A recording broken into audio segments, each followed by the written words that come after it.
That was between my junior and senior year, I believe, at Williams. And you couldn't travel to Europe yet. It was so soon after the war. And I can't think why I picked Guatemala. And, on the pretense that I was going to learn Spanish. And I went with a friend of mine. And we went down there and we took rooms in Guatemala City, entered the University of Guatemala in Guatemala City. We went for 2 days. And then we were out for a walk in the street, and we ran into Gore Vidal. Now, Gore Vidal was the same age that we were, but he was already famous.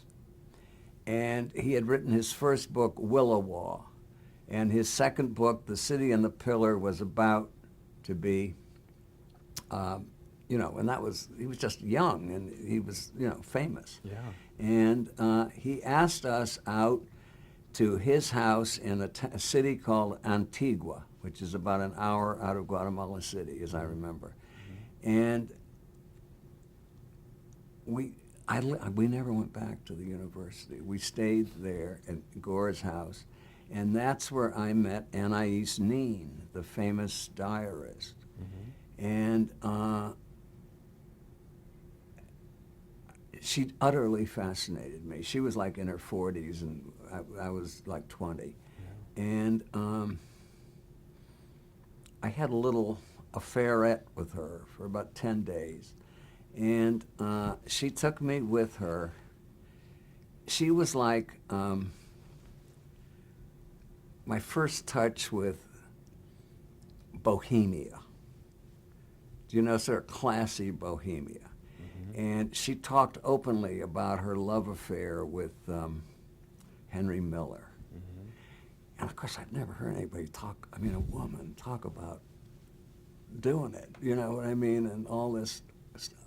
And I became fascinated by her, and I didn't have any money, and she took me with her to Acapulco, and which was then just this sleepy village. I mean, it wasn't anything like what we think of as Acapulco.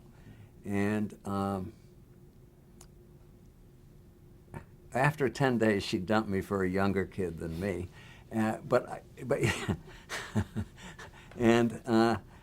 I stayed friends with her. Okay. And years later, my son, Griffin, said to me, "Dad, I'm reading this incredible diary of this woman, the thing.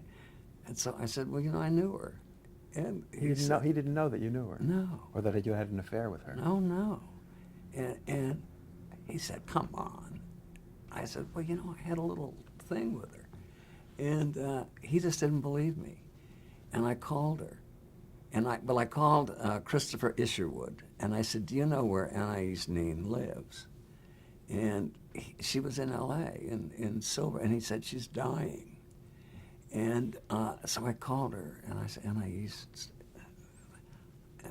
and I said, my son, he's reading the thing. Can I bring him to see you? And she said, no. So I said, okay. And the next day she You didn't press the issue? I didn't.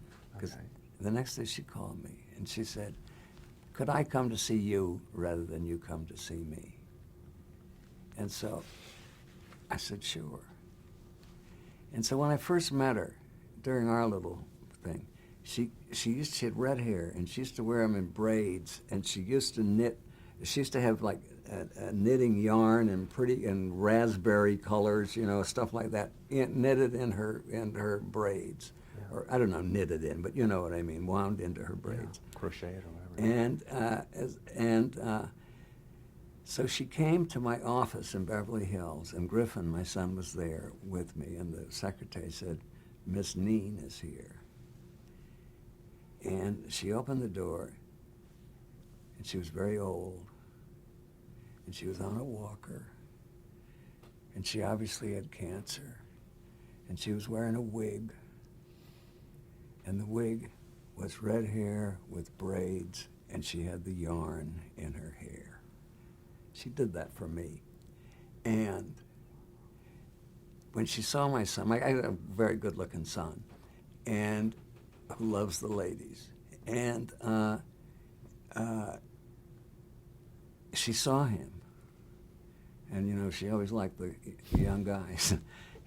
And she put aside this walker, and she pulled herself together from this little old thing like this into,